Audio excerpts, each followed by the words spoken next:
Sí. Buenos días, hola a todos y todas.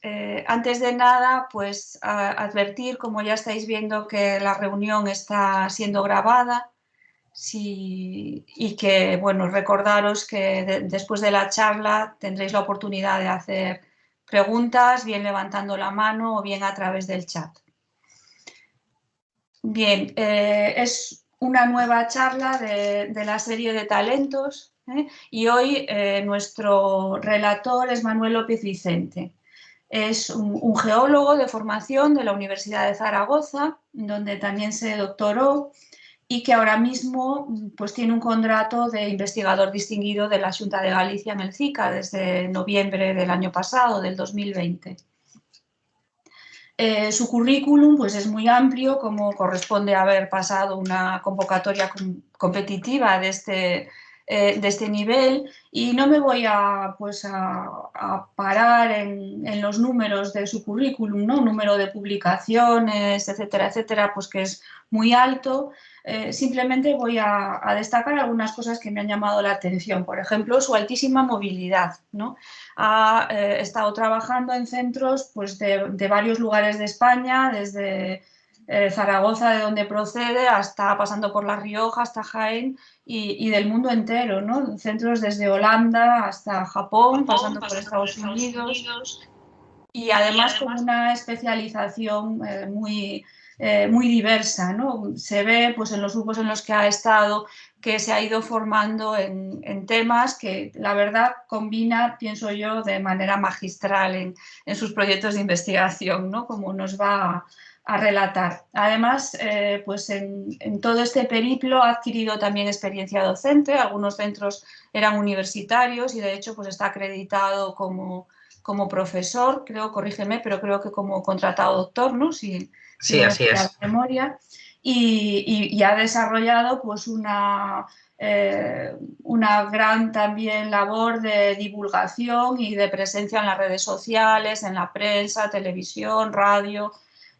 Bueno, yo creo que es además una actividad con la que disfruta, ¿no? Tanto la divulgación como la docencia, además de la investigación. Por lo que lo conozco, pues es una persona súper amable, muy colaborativa, y bueno, ya nos ha adelantado un poquito de su investigación en una happy hour, y hoy pues espero que nos deleite con más tiempo y en más profundidad. Así que pues ya tienes la palabra y comparte la Vale. presentación. Bueno, pues Isabel, muchísimas gracias por esta presentación y por tus palabras. Y en primer lugar, pues quiero, mientras voy cargando la presentación, quiero agradecer la oportunidad que me dais de contaros lo que he ido haciendo pues ya desde hace pues unos cuantos años. ¿Se ve la presentación? Sí, sí. Vale, perfecto. Bueno, espero que se os haga lo más amena posible y bueno, pues voy a comenzar. Esta presentación la he dividido en tres partes. La primera, que es la de mayor extensión, en la que os voy a contar mi trayectoria profesional. En segundo lugar, los estudios que en este momento estoy realizando, y luego finalizaré con una serie de indicadores. Bueno, con respecto a la trayectoria, os voy a hablar un poquito de mi formación académica, cuáles son mis líneas de estudio o investigación, los cultivos en los que he trabajado, zonas de campo, y luego ya pasaré a las distintas etapas con respecto a los contratos, los proyectos y la contribución de cada una de estas etapas. Soy licenciado en Geología por la Universidad de Zaragoza, también el DEA en Geodinámica Externa en la Universidad de Zaragoza en 2005 y me doctoré en 2007 con la tesis titulada Erosión y redistribución del suelo en agroecosistemas mediterráneos, modelización predictiva mediante SIG y validación con CESIO 137. Aunque el doctorado me lo dio la Universidad de Zaragoza, pero la realicé en la Estación Experimental de Aula Dei. La tesis fue publicada en formato libro y bueno, pues la calificación de sobresaliente cum laude y el premio extraordinario. Mi línea de investigación, si lo tengo que sintetizar en una línea, es la respuesta hidrológica del suelo, tanto en sistemas agrícolas como forestales. En concreto, hay 4 líneas que son las de erosión y redistribución del suelo y algunos de sus principales componentes, como son los nutrientes y el carbono. procesos de conectividad del sedimento entre las áreas fuente y la red de drenaje, evaluación de medidas de conservación de suelo y agua frente a un manejo más tradicional y el estudio de las dinámicas espaciales y temporales del contenido de agua en el suelo, bajo diferentes prácticas de manejo. Estas líneas las abordo desde un enfoque multidisciplinar con tareas de campo, de simulación y de laboratorio en distintas escalas, tanto espaciales como temporales, y bueno, pues he trabajado en diferentes ambientes, tanto de clima como de condiciones fisiográficas. En estas imágenes pues os muestro un poquito los cultivos en los que he trabajado con respecto a cultivos anuales, sobre todo en cereal en secano, pero en ambientes muy distintos, o semiárido, subhúmedo, en laderas, en terrazas, incluso en barbecho. Con respecto a cultivos perennes, sobre todo pastos, en colaboración con grupos de China. Aquí en España también me he interesado por campos que se han abandonado, sobre todo en zonas de montaña. Y con respecto a los cultivos permanentes, pues me interesan tanto el olivar, el viñedo y, de modo puntual, también plantaciones forestales. Con respecto a las zonas de campo, he trabajado en 38 zonas de campo, 26 de ellas están en España, muchas de ellas en el valle del río Ebro, pero también en Andalucía, en Valencia, en Albacete, de modo puntual en el Cantábrico y, como podéis ver, en azul en Betanzos, que es donde estoy con el proyecto de la Xunta. También he participado en estudios a escala de todo el mundo, zonas de campo en Bélgica, en Japón y en China. Vale, ahora os voy a poner unas diapositivas en las que os cuento la secuencia temporal de mis contratos. Comencé tras licenciarme, estuve 1 año y medio en la Universitat Jaume I de Castellón, con una beca de la Fundación Universidad Empresa. Básicamente me dedicaba a analizar la mineralogía de las arcillas con difracción de rayos X y fluorescencia. Luego conseguí una beca FPI para realizar la tesis doctoral en Zaragoza, en la Estación Experimental de Euladei, y realicé 3 estancias durante la tesis, 2 en Estados Unidos y 1 en Marruecos. Tras doctorarme estuve 1 año en el Instituto Pirenaico de Ecología, también del CSIC, y después me fui 2 años a Bélgica. Me fui a Bélgica a trabajar con el doctor Jan Pussen, ya que es uno de los referentes en erosión y degradación del suelo de la segunda mitad del siglo XX y en las primeras décadas del siglo XXI. Tras la etapa postdoctoral volví a Zaragoza con los contratos JAEDOC y Juan de la Cierva. Aquí ya comencé a tener los primeros proyectos como IP. Después, al no poder continuar en Zaragoza, pues estuve un tiempo trabajando en la Universidad de Jaén, también con un pequeño proyecto como IP, y después me concedieron el contrato de jóvenes investigadores y volví a Zaragoza. Al comienzo de este contrato hice una estancia en Japón en 2015 y luego volví a repetir en Japón en 2016. Entraré en un poquito más de detalle más adelante de qué es lo que he hecho en cada una de las estancias y de los contratos. Luego, en 2018-19, fui profesor contratado en la Universidad de La Rioja y, al ser un contrato a tiempo parcial, pues también tuve otro contrato como contratado doctor en la Universidad de Jaén. Así que hacía tanto tareas de docencia como de investigación. Y el año pasado estuve 7 meses trabajando para la Universidad de Wageningen en Países Bajos y después, pues bueno, vino un momento de decisiones. Conseguí un contrato en la Universidad de Jaén, al que rápidamente renuncié porque conseguí un contrato en la Universidad Autónoma de Madrid y a los pocos días conseguí el de la Xunta y el de la Comisión Europea.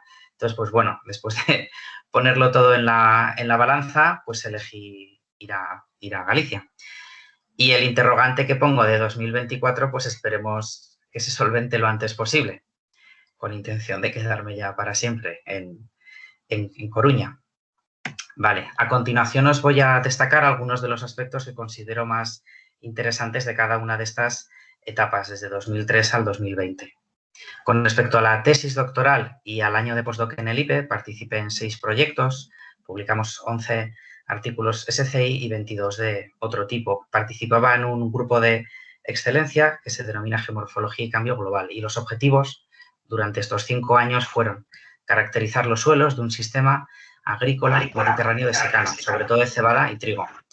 Modelizar la respuesta hidrológica y la redistribución del suelo a distintas escalas tanto temporales como espaciales y evaluar el papel o el peso que tienen los usos del terreno sobre estos procesos. Os voy a destacar un par de artículos de mi tesis. En este trabajo calculé el modelo Rusle, que nos permite cuantificar la pérdida de suelo cada 15 días, sobre todo teniendo en cuenta la variabilidad temporal y espacial de 3 parámetros, el de erosividad de lluvia, erodibilidad del suelo y manejo del suelo y del cultivo.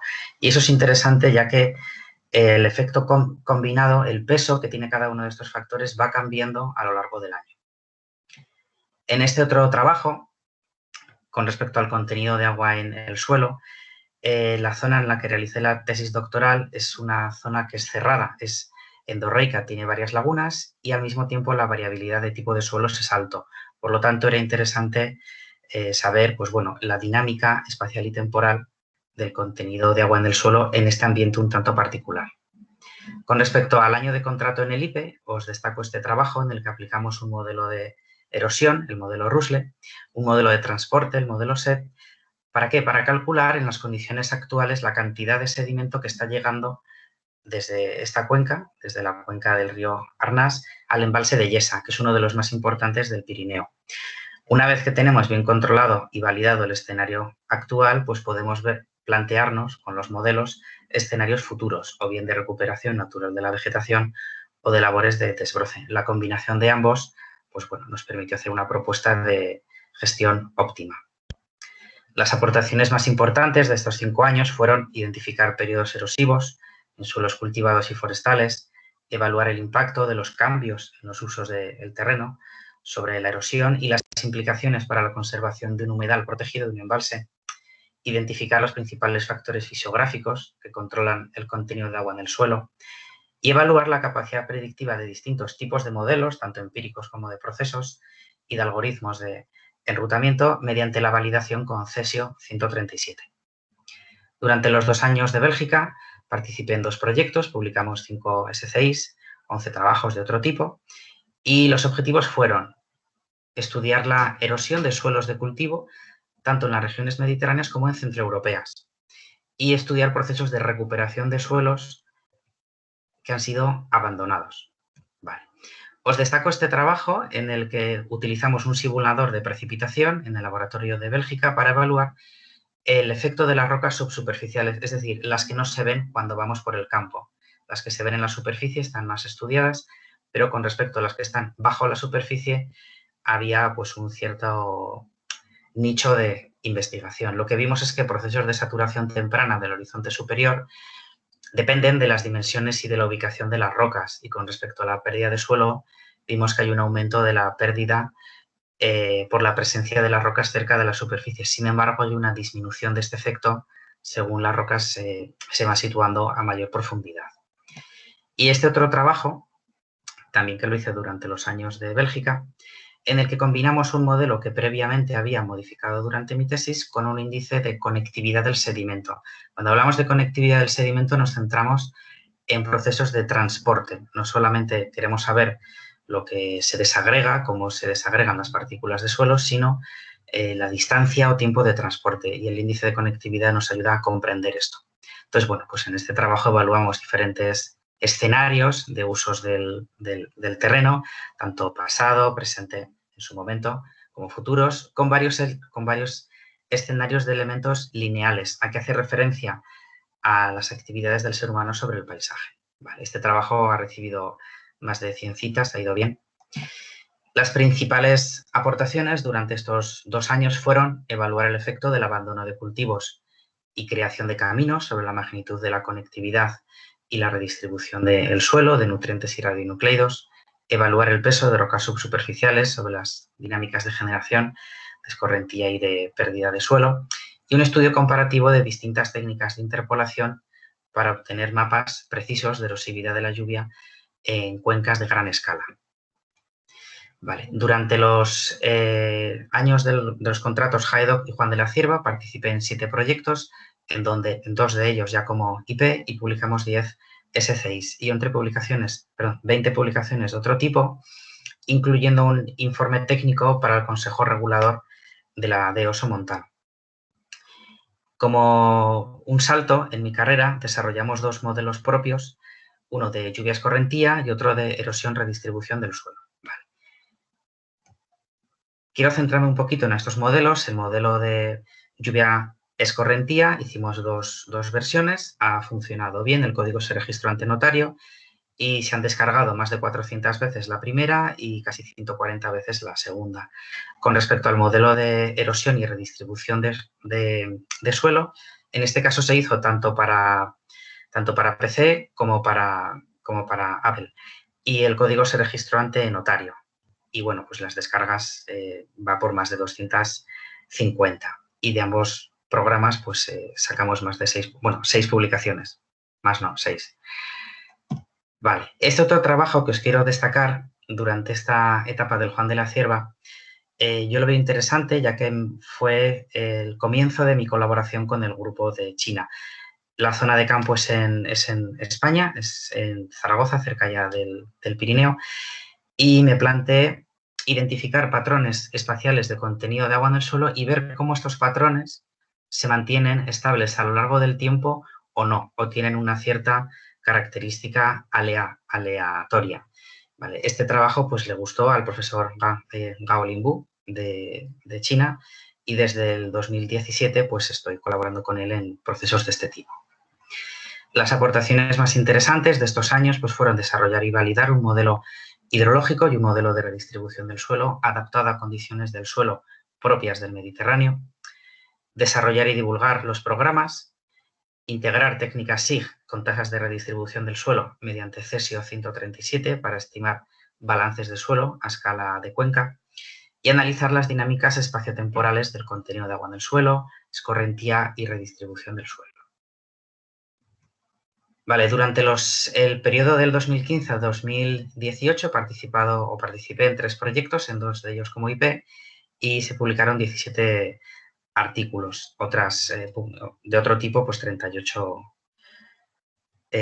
publicaciones. Participé en la acción COST Connecter, fui el director de máster de una chica, y los objetivos fueron evaluar los beneficios de las cubiertas vegetales en olivar y viñedo respecto a contenido de agua en el suelo, escorrentía y pérdida, estimar el impacto de varias técnicas de gestión forestal respecto a la conectividad y el transporte de contaminantes y calcular la huella erosiva en un sistema agrícola de secano.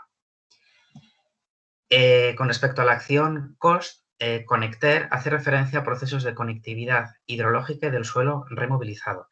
Yo participé en los equipos de trabajo 2 y 3 de medidas y de modelización y me permitió establecer colaboraciones con investigadores de 4 universidades en España, de una universidad de Países Bajos y de un centro de investigación en Italia.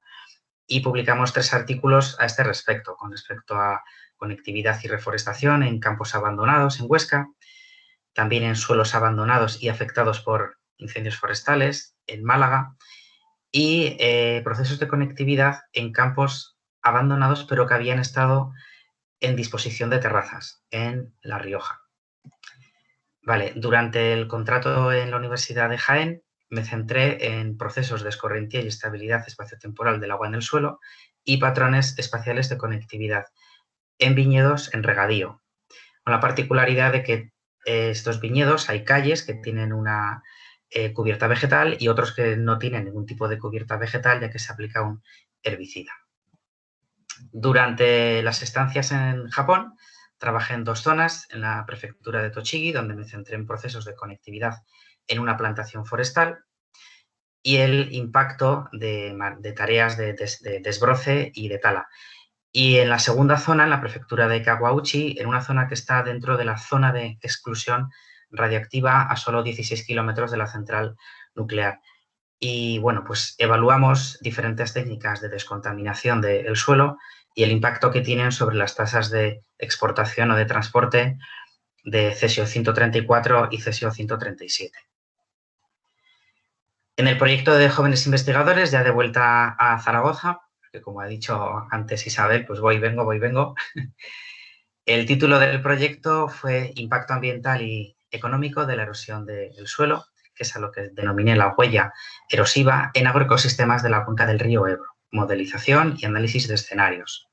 Teníamos 2 zonas de campo, una subcuenca, que es en secano, pequeña, sobre todo de viñedo, pero también con otros usos del terreno, el típico paisaje en mosaico que nos podemos encontrar en ambientes del Mediterráneo, y una cuenca de grandes dimensiones de 380 kilómetros cuadrados, con la particularidad de que la zona norte es una zona húmeda, fría, del Alto Pirineo, y la zona baja ya pasamos a un ambiente prácticamente semiárido.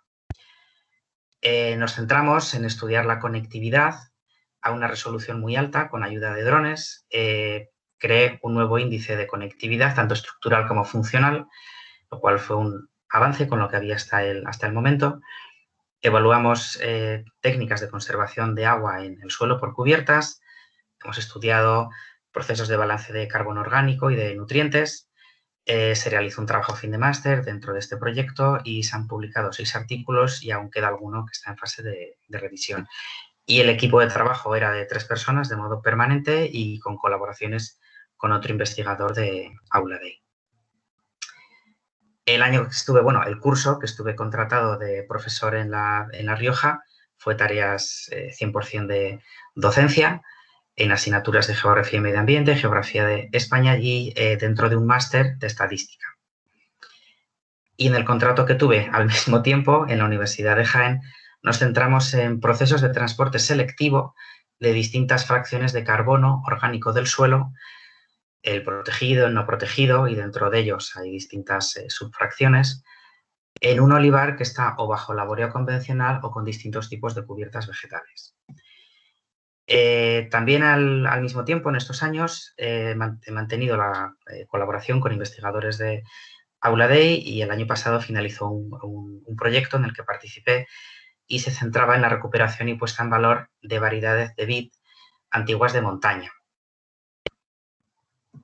Vale. Con respecto al contrato del año pasado en Holanda, se trataba de un contrato dentro de un proyecto Interreg entre Holanda y Alemania, y nos centramos en procesos de transporte de sedimento a muy alta resolución. Cuando hablo de muy alta resolución, hablo de 1 centímetro, 2 centímetros, eso ya es una resolución realmente alta, mediante análisis de las imágenes obtenidas con drones, específicamente en zonas afectadas por incendios forestales. Entonces nos centramos en 2 incendios, uno en Jaén y uno en Valencia, que ocurrieron en los últimos años, con el objetivo de evaluar la efectividad de prácticas que se hacen post-incendio en las laderas, en concreto las barreras que se hacen utilizando los troncos o la madera quemada, o evaluando materiales que son sintéticos pero biodegradables como el Easy Barrier. Vale. También durante esos años he participado en un trabajo global de revisión de los estudios, de todos los estudios que se han realizado sobre la modelización de la erosión, de la erosión de suelo entre 1994 y 2017. Fue un trabajo realmente interesante en el que participamos 67 personas de 25 países y revisamos casi 1.700 artículos con enfoques diferentes. Por un lado, centrados en las zonas donde se han estudiado estos procesos, las tasas que hay, tipo de modelo que se utiliza, si son empíricos, si son de procesos o 100% físicos, técnicas de validación. Pero luego, por otro lado, también con respecto a los datos que se utilizan, las revistas en las que se suelen publicar, el impacto que tienen esos trabajos, la afiliación de los autores, las citas, es decir, con un enfoque tanto más científico de tasas, pero también de bibliometría, para identificar aquellas zonas en las que todavía no se ha trabajado este proceso lo suficiente y, al revés, zonas en las que el conocimiento actual que tenemos es muy satisfactorio. Vale. En la segunda parte de la presentación os voy a hablar de lo que en este momento estoy realizando con respecto al proyecto de la Xunta, colaboraciones que tengo con investigadores de España y también con fuera de España. El proyecto de la Xunta lleva por título Optimización de los beneficios de las cubiertas vegetales en viñedos, sostenibilidad ambiental y económica y comunicación en tiempo real de parámetros. ¿Qué es lo que estamos haciendo? A ver, en una primera fase, inicialmente, estamos trabajando en un viñedo en Betanzos, que está en ecológico, esto es interesante, con 2 variedades de uva blanca, Una de ellas es muy típica de Betanzos, que es el blanco legítimo, y otra que es el agudelo, que es lo mismo que el Chenin Blanc. El manejo de las calles es con 3 tipos de cubierta diferentes, o bien con vegetación espontánea, o con siembra de especies seleccionadas, o con paja. Estamos monitorizando y midiendo parámetros físicos en fila y calle a varias profundidades en relación con los sistemas radiculares, tanto de la vid como de las cubiertas, en modo continuo, humedad y temperatura, y de modo puntual, la densidad, volumen efectivo, permeabilidad, tamaño de partícula o curva de retención. Parámetros químicos, también en fila y calle, a varias profundidades, con respecto al contenido de carbono en el suelo, los principales, el nitrógeno, fósforo y potasio, contenido en cobre, y también de contaminantes asociados con los tratamientos foliares, sobre todo cuando son preventivos para los ataques por hongos. También se miden parámetros de clima en continuo, de humedad, de temperatura, precipitación, punto de rocío, y parámetros de actividad biológica, el de humedad en hoja, ataques fúngicos, que eso es en continuo también, de modo puntual en EDBI, y en los próximos meses comenzaremos con la respiración del suelo. Se ha caracterizado ya una topografía, una resolución muy alta, 3 centímetros, no solamente del viñedo, sino del área de drenaje que vierten las escorrentías sobre el viñedo y de la escorrentía que sale del viñedo a donde acaba por llegar, ¿vale? Es decir, la parte de topografía no solo me está interesando lo que pasa dentro del viñedo, sino como una unidad hidrológica. ¿Y todo esto para qué? Bueno, lo que me interesa son los tiempos de respuesta entre las variables y cómo estos tiempos de respuesta pueden cambiar en función de las cubiertas y del manejo que se hace. Esto nos permite anticiparnos en la gestión y en el tratamiento. Vamos a pensar que un viticultor tiene 10, 12, 15 campos y no puede estar todos los días en cada uno de ellos. Por lo tanto, todo lo que se monitoriza o se calcula con modelos nos acerca prácticamente al tiempo real y le va a dar al viticultor las herramientas para poder anticiparse a posibles problemas que pueda tener. Esto redunda en 2 aspectos. Por un lado, mayor rendimiento, es decir, más beneficio para el viticultor, y una menor afección ambiental, es decir, suelos de mayor calidad y un agua más limpia.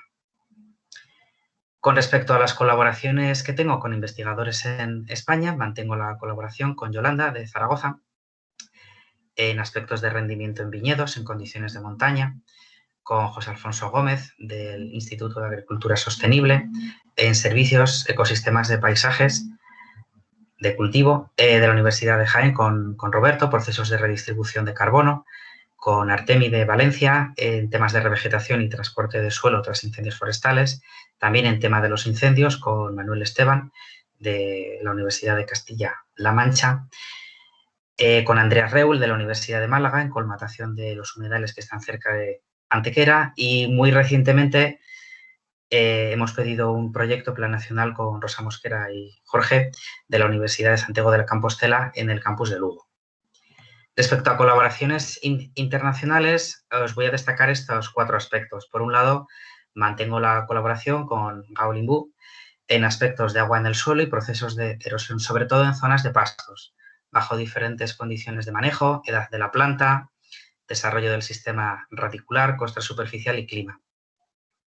Por otro lado, con la profesora Saskia Kestra de Wageningen, de Países Bajos, continuamos con el estudio del transporte de suelo a una resolución muy alta mediante el uso de drones. Participo en el grupo de trabajo 4 de la acción Coast Firelinks, en concreto de efectos del fuego sobre el transporte de aguas, sedimentos y contaminantes. Y desde hace unos meses lidero una revisión global que estamos haciendo de uso de cubiertas en viñedo, en el que estamos 38 investigadores de 12 países. Vale. Ahora voy a pasar a la tercera parte de la presentación, que es la que he denominado indicadores y méritos. Voy a poner unos números acerca de proyectos en los que he participado, temas de publicaciones, bueno, pues todos estos aspectos típicos del currículum de un investigador. Con respecto a proyectos, he participado en 17 en total, 2 de ellos están en vigor. 9 son nacionales, 3 internacionales y 5 regionales, en Aragón, Andalucía y Galicia. En 5 de ellos he sido el IP, sumando una financiación superior a 400.000 euros. Estos proyectos me han permitido contratar a los titulados superiores y, bueno, pues a partir de otoño de este año pretendo empezar a contratar con el proyecto. Respecto a publicaciones, pues tengo 160 en total, 59 de ellas son en artículos SCI. Y quiero centrarme un poquito en el tema de la conectividad, de la computación de la conectividad. En 2010 traje esta línea de trabajo al CSIC. En España no lo estaba haciendo nadie con el índice de conectividad. Desde entonces he publicado 11 artículos con respecto a este método, a esta técnica, en revistas con un índice de impacto medio superior a 4 y continúo. Es un aspecto en el que continúo, creo que hay mucho potencial y la verdad es que me gusta bastante. Un aspecto que me gusta destacar es que a pesar de que el número de papers que publica al año suele ser en torno a 4, sin embargo, en los 4 últimos años, pues la verdad es que ha ido muy bien y estoy pues cada vez más cerca de los 10 al año. Este año ya llevo 4, tengo unos cuantos en revisión, así que creo que este año los 10 o 12 sí que los tendré. Y la parte que me parece más interesante, el índice de impacto promedio de las revistas. A pesar de la tendencia mundial que hay en un incremento del índice de las revistas, en todas las etapas de mi carrera he ido aumentando el índice promedio de las revistas de un modo bastante importante y creo que eso es un indicador de que se hacen las cosas bien. No solamente hay que publicar, sino intentar publicar lo mejor posible en las revistas más exigentes y es el modo que tenemos de que nuestro trabajo sea lo mejor posible. En los 3 últimos años el índice 4,7 y los 5 últimos artículos 5,8. He publicado 21 artículos en revistas con índice superior a 4. Han recibido casi 1.300 citas con un H de 22 y, bueno, pues el artículo que más citas, 107. Con respecto a tareas de editor, estoy en el comité editorial de 4 revistas, he decidido sobre más de 60 artículos y también he sido editor invitado en un número especial de otra revista. Cuestión de patentes, los 2 programas que desarrollé durante los contratos Haedoc y Juan de la Cierva los registramos ante notario. En temas de congresos he participado en tareas de organización en 13 ocasiones, tanto en la EGU, en Terra Vision, Biohydrology y en Euro-Mediterranean Conference. He presentado 92 comunicaciones en congresos, que en concreto son en 77 congresos, 12 reuniones o 3 talleres, y fui invitado en 2016 como representante de jóvenes investigadores del CSIC en un workshop entre el CNRS y CSIC que se realizó en París. Respecto a los informes técnicos, realicé un informe técnico para la denominación de origen del somontano 2014 y, bueno, el sumatorio del tiempo que he estado fuera pues han sido 41 meses, 6 meses y medio durante la tesis y 34 meses y medio postdoctorales. Respecto a tareas de docencia, he participado en las mismas en la Universidad de Zaragoza, Universidad Internacional de Andalucía, Universidad de La Rioja y, bueno, pues fui el director de la tesis de máster de Nahed Ben Salem, que se defendió en la Universidad de Lérida y obtuvo una calificación muy alta de cum maxima laude. Como evaluador o participación en tribunales, pues he evaluado más de 115 papers con distintas versiones para 33 journals, 15 proyectos para España, Kazajistán y Austria, también convocatorias de estancias postdoctorales, he estado en tribunal de 2 tesis doctorales, 13 TFGs y un TFM. He firmado acuerdos de colaboración con la Fundación FADOT para el uso de imágenes de satélite y con la bodega Fábregas para la transferencia de los resultados de investigación en el viñedo del Somontano. Respecto a actividades de divulgación y difusión, he participado en 51 ocasiones, lo más frecuente en artículos periodísticos y después concursos de fotografía, que aunque nunca gano, pero me gusta mucho presentar las fotografías que hago en el campo. Vale, también me mantengo activo en redes sociales, en Digital CSIC hasta el 2019, ahora ya no, claro, en ResearchGate, en Twitter y en Facebook. Respecto a seminarios, he impartido 17 seminarios y en 3 casos han sido como ponencia invitada. Soy socio de la Sociedad Española de Geomorfología, Sociedad Española de Ciencias del Suelo, Estudios Avanzados en Olivar y Aceites de Oliva, de la European Geosciences Union y en 3 grupos de Google, que son foros online. Y con respecto a premios y reconocimientos, pues una vez me dieron el premio al mejor póster del Congreso de la EGU, el premio extraordinario de doctorado, Semana Internacional de Acceso Abierto, premio Aragón Investiga a las entidades del CSIC en Aragón. En 2014 obtuve la evaluación positiva para profesor, tanto de universidad privada, ayudante doctor como contratado doctor. En el 18 me dieron la certificación del programa I3 y el año pasado me quedé en segunda posición en las oposiciones de científico titular del CSIC. Y ya está. Muchas gracias por vuestro tiempo y vuestra atención.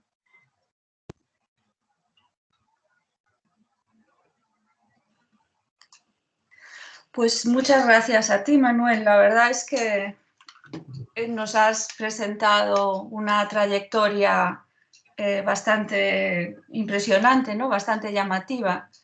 Entonces, no sé si alguien quiere hacer preguntas al respecto. Ya sabéis que podéis levantar la mano, que está en la parte superior del Teams, o escribir algo en el chat, y os agradecemos pues, que abráis el micrófono y la cámara si podéis. Bueno, mientras la gente se va animando, yo te voy a hacer un par de preguntas por curiosidad y por mi ignorancia en el tema, ¿no? Porque, bueno, son cosas que me han llamado la atención. Dices que tienes algunos programas que habéis desarrollado y que los códigos los tenéis depositados ante notario. Entonces, ¿esto qué es? ¿Equivalente como a una licencia de software o cómo es esto? Es lo más parecido a una patente. El software, como no es algo físico, no se puede patentar como tal. Entonces, el código que tú escribes se puede registrar ante notario, pero no se puede patentar un programa como tal. Como toda patente o registro, tiene una duración. El primero, el del DR2, fue de 4 años, es decir, ya no está protegido, y el del modelo de erosión fue de 3 años. Y tampoco está protegido ya. Es decir, ahora ya es un código que se podría ver. Que es abierto. Eso es, eso es. De hecho, los desarrollamos para un software que es gratuito, que es Saga, de tal modo que cualquier usuario pueda acceder al mismo sin tener que pagar una licencia. La idea de protegerlo vino de lo siguiente. Durante el Juan de la Cierva estuve en contacto con una empresa de gestión medioambiental y estaban interesados en tener o utilizar programas un poquito más científicos. ¿Qué ocurre? Que estos 2 programas, tanto el DR2 como el SER, corresponden a modelos de erosión y de escorrentía basado en procesos físicos, y eso requiere muchos parámetros de entrada.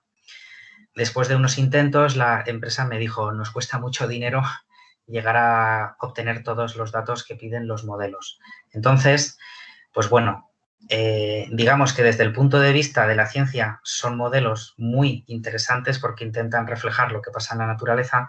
Desde el punto de vista aplicado no son tan interesantes porque las empresas necesitan herramientas que no les suponga un coste de tiempo ni económico demasiado alto.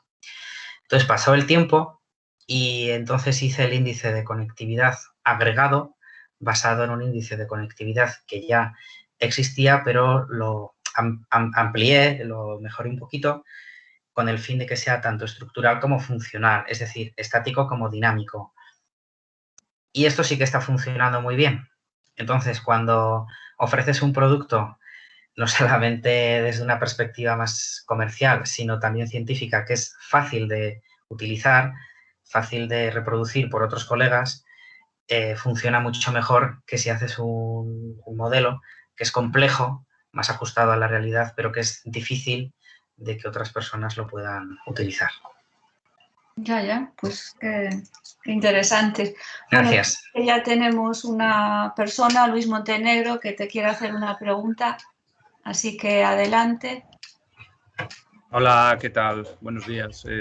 Soy Luis Montenegro, soy compañero tuyo dentro del grupo Aquaterra y nada, lo primero es decirte que muy interesante la presentación, ¿no? para hacernos una idea de toda tu trayectoria investigadora y profesional y bueno, que llama mucho la atención, creo que ya se comentaba al inicio de la presentación la trayectoria en sí, con ese alto número de publicaciones, con impacto muy alto, en fin, que muy bien, claro, por esa parte. Mira, yo tenía dos preguntas que me llamaron la atención un poco. Una era cuando hablabas de tu trayectoria en parte de los trabajos, en una de los dos trabajos, creí entender que hacías en Japón, que coincidía cerca de Fukushima, y no me quedó claro si iba realmente sobre las técnicas, o sea, tu colaboración iba en las técnicas de descontaminación del suelo, un poco, si podías comentar un poquito más, simplemente Sí. como curiosidad. Mira, cuando yo hice las estancias en Japón, lo que yo le aporté al equipo en el que me integré del doctor Yuichi Honda es el cálculo de los procesos de transporte. Es decir, las técnicas de descontaminación las hace una empresa a la que el gobierno le ha dado permiso para trabajar dentro de la zona de exclusión, porque allí la universidad hace unas determinadas tareas, pero quien hace las técnicas de descontaminación, las prácticas de descontaminación, son unas empresas a las que se les da un permiso. Vale. La monitorización del transporte tanto de vegetación que está contaminada como de escorrentía como de suelo, hay que distinguir esas tres partes. Por un lado, se transporta en superficie, se arrastra vegetación que está contaminada, suelo que también lo está y agua que también está. El tema del agua es más complejo porque hay procesos de infiltración y también hay un proceso de captación de ese agua por parte de las raíces. Pues también parte de la contaminación va del agua, suelo, raíz, planta y luego otra vez vuelve a caer. Vale. Entonces, mi tarea fue la del estudio de los procesos de transporte.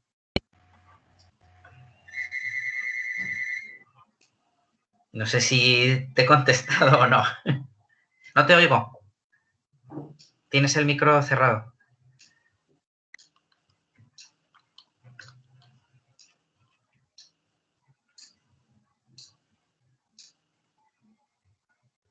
Uy, ahora creo que ha desaparecido. Es que no sé. Vale, me temo... A ver... No se oye, parece que... Venga, ahora, intenta de nuevo, por favor. Ahora sí. Ahora sí. Sí. No sé lo que ocurrió realmente, bueno, en fin, siempre me pasan estas cosas. Yo no toqué nada, pero bueno. Mira, no, sí, me vale la respuesta, muchas gracias. Y la segunda simplemente era también un poco como curiosidad, dentro ya del proyecto de la Xunta que tienes ahora mismo, ¿no? En Betanzos, cuando comentabas los diferentes parámetros que estabais monitorizando, dentro de los parámetros químicos, había una serie de ellos, pero, por ejemplo, aparecía el cobre. Simplemente era, ¿por qué el cobre no otros, un poco algún otro metal o...? El cobre viene de que el cultivo es en ecológico. Cuando un cultivo está en ecológico, es la Comisión Europea la que dice cuáles son los productos químicos que se pueden utilizar y en qué dosis, en qué cantidades. Entonces, el cobre es uno de los productos que se utilizan con más frecuencia dentro del ecológico. ¿Qué es lo que se ha visto? Cuando tienes una plantación durante muchos años en ecológico, puede llegar un momento que el suelo se satura de cobre. Entonces, eso es un aspecto que nos interesa. El viñedo en el que estoy trabajando durante X años se manejó de modo convencional, con aplicación de los herbicidas, plaguicidas o fungicidas típicos que se utilizan en agricultura no ecológica. Desde hace varios años se cambió a gestión en ecológico. Entonces, lo que nos interesa es saber hasta qué punto estos suelos tienen todavía capacidad de almacenar más cobre en los próximos años. Porque el tema del ecológico tiene muchos beneficios, pero también es verdad que hay una serie de problemas que pueden surgir con el paso de los años, ¿vale? Entonces, pues bueno, nos interesa, igual que con el tema del carbono, que hay un punto de saturación, igual con el tema del cobre puede llegar a haber un punto de saturación. Por eso es por el interés que tenemos. Vale, pues oye, muchas gracias, Manuel. Nada más. Muchas gracias a ti. Bien, no, sí, veo otra mano levantada, la de Jaime. Adelante, Jaime. Sí. Primero, resolver el fantasma que apagó el micrófono de Luis. Fui yo, porque como sonó un teléfono ahí, me jugué un 50% de probabilidad de que podría ser el teléfono de Luis, pero resulta que era el tuyo, Bueno, entonces yo fui el que te apagó el micrófono, Luis. Vale, vale, aclarado. Yo no sabía qué había pasado. Nada. Sin problema. No, bueno, nada, decirte que muchísimas gracias por hacernos este resumen de tu trayectoria científica y ya vemos, ya empezamos a ver resultados porque vemos ahí esas publicaciones del año 2021 que las estás haciendo aquí ya, ¿no? Entonces... Pues sí, fíjate, curiosidades. El día 5 nos aceptaron para publicar un paper que ya firmó el Zika y hoy está ya con paginación, que se lo he pasado a Gemma. Y luego tenemos otro que está aceptado, pero aún no tiene la paginación, así que me estoy esperando a paginación para mandarlo. Bien. Y los 9 que tengo por ahí en revisión, pues claramente ya firmó. Bueno, todos no, porque hay alguno que es de la etapa anterior, pero hay varios que ya firmó del Zika, sí. Bueno, como muchos de nosotros no somos expertos en el campo, me gustaría que nos explicases un poco de forma que lo podamos entender. ¿En qué consiste el proyecto que estás haciendo con los viñedos de Betanzos? ¿Cuál es el propósito del estudio de las cubiertas? ¿Qué son las cubiertas? Sí. A ver, con el tema de las cubiertas, tenemos que pensar que un agricultor, sea del cultivo que sea, lo que quiere es obtener el máximo rendimiento y que sus plantas estén lo más sanas posible. Entonces, en el tema de viticultura, las zonas de las calles, las filas es donde están las vides y las calles es el espacio que hay entre fila y fila. Habréis visto, según viajáis por distintas regiones, que hay zonas donde las calles se labran o se les aplica herbicidas porque el viticultor no quiere que haya vegetación, no quiere que haya hierba de ningún tipo en su viñedo. Solo quieren, la única planta que quieren es la vid. ¿Por qué? Porque hay una competencia por el agua y los nutrientes entre la vid y las plantas de la cubierta vegetal. No solamente eso, sino que cuando tú tienes una cubierta vegetal, en algunos meses del año, algunos momentos del año, puede favorecer que los hongos proliferen más y eso a la planta no le beneficia, como es lógico. Sin embargo, tras muchos estudios en países húmedos como Francia, donde la viticultura es muy importante, todos lo sabemos, han visto que no hay que tenerle tanto miedo a las cubiertas vegetales. Vale, si estamos en un ambiente semiárido, está claro que las cubiertas vegetales hay que retirarlas a partir de un determinado mes, abril, mayo, marzo, según las condiciones. ¿Por qué? Porque la competencia existe y entonces va a haber un problema en rendimiento y en calidad del mosto. En zonas donde el agua no es un problema, como en Galicia, vamos a tener las cubiertas vegetales de modo espontáneo. O bien podemos sembrar una cubierta en concreto que en función del tipo de suelo, en función de la biodiversidad que hay en estos suelos, podemos poner unas especies u otras especies, ¿vale? Realmente es un mundo súper amplio el de qué especies ponemos de cubiertas vegetales. O podemos poner un material inerte, como la paja.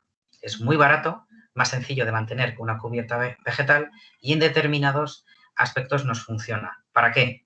Reducir la velocidad de la escorrentía. Si reducimos la velocidad, reducimos la pérdida de suelo, el lavado de los nutrientes superficiales, el lavado del carbono y al mismo tiempo impedimos que el agua circule. A ver, cuando el agua está circulando a una velocidad muy alta se produce un lavado, pero al mismo tiempo ese agua no se está infiltrando. Entonces necesitamos que el agua no solamente circule despacio, sino que se infiltre. Vale. Sin embargo, sigue quedando dentro de la mentalidad de muchos viticultores que las cubiertas son malas. Hay que quitarlas, hay que cortarlas, hay que matarlas con herbicidas. Aquí lo que vamos a probar son diferentes cubiertas que en viñedo, en ecológico, se fomenta desde la Unión Europea. Desde la Unión Europea se dice, no, este tipo de cultivos permanentes, igual que en el olivar o en cultivo de cítricos o de frutales, la Unión Europea dice, si está en ecológico, tiene que haber una cubierta vegetal.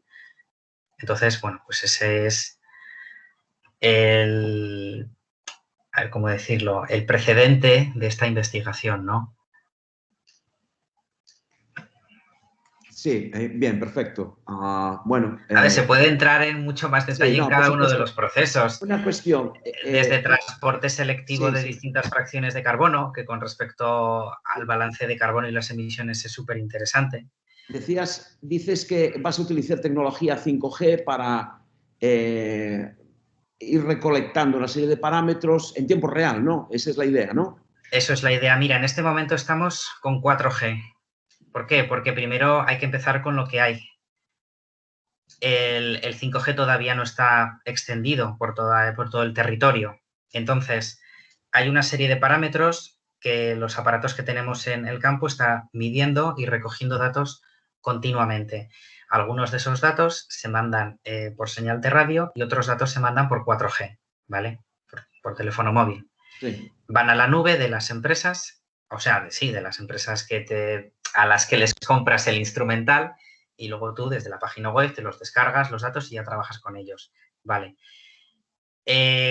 ¿Por qué empezar con el 4G? Ahí tiene que haber un preprocesamiento de los datos. Si te paras a pensar, cada pocos minutos medir parámetros de clima diferentes, parámetros de hoja, parámetros de física de suelos, es un volumen de datos realmente grande, volumen de datos muy grande, porque no se mide en un punto, se miden a varias profundidades, en varias filas, en varias calles, en 2 variedades de uva. Entonces, la cantidad de datos que se genera es muy alto. Necesitamos tener un buen protocolo de preprocesamiento de esos datos antes de poder dar el salto al 5G, porque si no el volumen de datos es abrumador. Sí. Pero el objetivo es ese, el que los aparatos midan en el campo, si tú tener que estar allí, que interactúen entre sí. Y hay una cosa que es interesante, las alarmas. Puede haber alarmas porque las condiciones entre parámetros de clima, parámetros de la planta, te dicen, ojo, que son las condiciones óptimas para la proliferación del oidio o del mildiu. Entonces, es conveniente plantearse un tratamiento preventivo. Ya. Y luego con el tema de los drones, es algo puntual, cada X meses, pero nos permite ver qué es lo que pasa a una resolución altísima en todo el viñedo completo.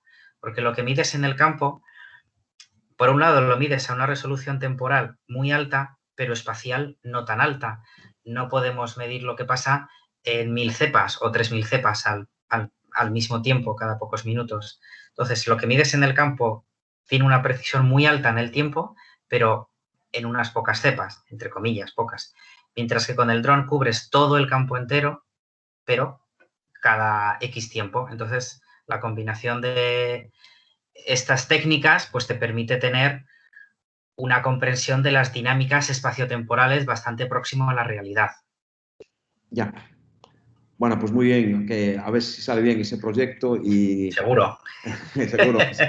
Bueno, mucha suerte. Gracias.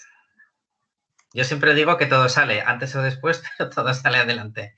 Soy muy cabezota. Sin ninguna duda, el que persiste, ¿no? El que la sigue, la consigue. Sí, otra cosa no, pero insistente soy. No veo más manos levantadas, pero yo tengo otra curiosidad, si me permites, claro. Y es acerca de los cultivos ecológicos, ¿no? Antes comentaste que tenía muchas ventajas, pero también muchos inconvenientes. Hablaste del tema del cobre. ¿Y cuáles son los peligros o los problemas más graves de la agricultura ecológica? A ver, si nos centramos, yo siempre digo que cuando trabajas en una finca productiva tienes que ponerte en la cabeza del que vive de eso, porque si nosotros hacemos algo mal, nos siguen pagando un sueldo, pero si ellos se equivocan, ponen en riesgo sus ingresos. Y eso es súper importante, yo creo, cuando trabajas en el campo en fincas reales. ¿Qué es lo que pasa con el ecológico? Que cuando tienes un ataque de plagas muy fuerte, que realmente haría falta un tratamiento más agresivo, no lo pueden hacer.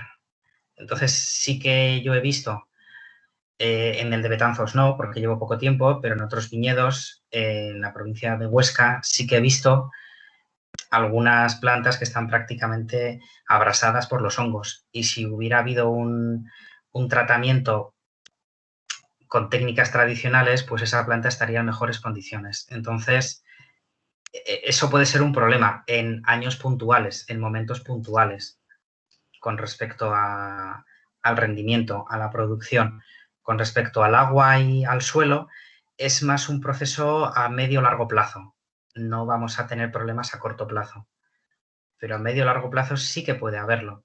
También es verdad que los beneficios son muy altos, entonces es poner en la balanza todo, ¿no? Los beneficios van a ser muy altos con respecto a la calidad del suelo, que haya una autofertilización del suelo, que eso es bastante interesante, un transporte a cortas distancias o una pérdida a corta distancia del carbono, de los nutrientes, de las partículas más finas, de la materia orgánica. Es decir, llegar a que ese viñedo sea capaz de autofertilizarse es un objetivo muy ambicioso, pero es el fin último de la agricultura ecológica. Ya. Desde una perspectiva del suelo, no del viticultor, es distinto. Ya. Bueno, pues la verdad es que da gusto hacerte preguntas porque te explicas súper bien, de maravilla. Pues me alegro. Dan ganas de hacerte más. No veo más manos levantadas, solo otra digamos que tontería. Estos viñedos de Betanzos que están aquí al lado, pues ¿para cuándo vamos a poder degustar el vinillo de esos viñedos? Quiero decir, esas investigaciones que son muy aplicadas, obviamente, ¿no? Sí. ¿Cuándo las vamos a ver el resultado en el mercado, quiero decir? Ya lo están comercializando. La bodega se llama Pagos de Brigante y o sea, se pueden comprar las botellas tanto en la página web como sé que lo comercializan en algunos restaurantes. En supermercados que yo sepa, no. Yo lo he probado en bodega, pero hasta ahí. Hasta ahí. Pero claro, no quiero decir de los resultados de este proyecto, o sea, no se mezclan todas las uvas, Vale. pero con los Tú diferentes... te refieres a organoléptico, ¿no? Los factores organolépticos, claro, ¿no? Sí. Vale, es que eso ya es otro mundo, porque a mí hace ya años me dijeron, mira, en el tema del vino hay dos mundos, lo que pasa en el campo y lo que pasa en la bodega. Y es así. Luego en las bodegas ellos hacen sus mezclas, sus coupage, que les llaman, y hacen sus pequeños tratamientos, sus cosas. Entonces, yo he estado en bodegas en las que con el mismo mosto te hacen vinos súper diferentes. Está muy de moda el tema del concepto del terroir y se juega con todas estas cosas, ¿no? Entonces, la química de lo que hagan en la bodega, eso yo ya no entro. Ya. O sea porque realmente hacen virguerías, o sea, es tremendo. Ya. Bueno, pues lo tuyo son los suelos y entonces Eso es. luego ya el resultado a la hora del consumidor. Hombre, sí que es verdad que, por ejemplo, temas de los azúcares o la maduración de la pepita, eso sí que son parámetros de planta que también, pues bueno, no soy experto en ese tema, pero me interesan y poquito a poco pues intento conocer un poco más. Pero una vez que se vendimia, ya finaliza mi tarea. Ya finaliza.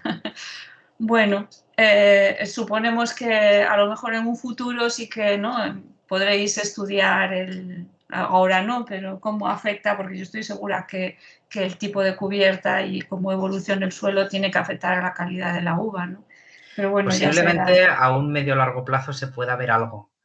El tema de las vides es que son plantas de una vida larga y hay veces que bueno, lo típico que se dice, que las cepas viejas hacen vinos muy buenos. Sí. Incluso se hacen coupage de cepas viejas con cepas jóvenes, pero claro, es que ese es el mundo de la bodega.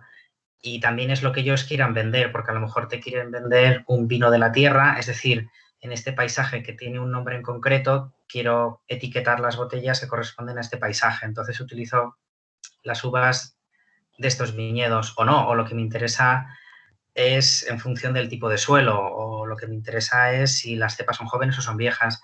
Eso ya es la parte comercial. Es complicado, ¿eh? Es complicado. Eso a lo mejor sería más propio en una finca experimental y haces una vinificación pequeña y ves qué es lo que puede pasar.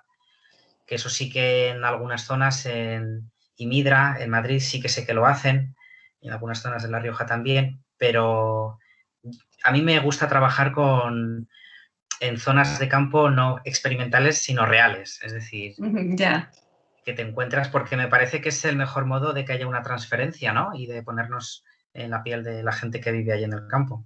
Desde luego, sin ninguna duda. Yo creo que sí. Bueno, pues no sé si alguien se anima a preguntar algo más, a intervenir. Bueno, pues si no, darte las gracias A vosotros. de nuevo por esta charla tan excelente y eso, como dijo Jaime antes, pues encantados de que ya estos nuevos artículos lleven la dirección del CICAN, ¿no? Sí. Y mucha suerte, porque este proyecto seguro que va a dar unos resultados estupendos. Muy bien, muchas gracias. Recordar a todo el mundo que la próxima cita es la Happy Hour de finales de mayo. Ya está anunciada en la página web la composición de los grupos que intervendrán y nos vemos allí. Gracias a todos por asistir también. Un saludo. Voy a dejar de grabar. Ya está.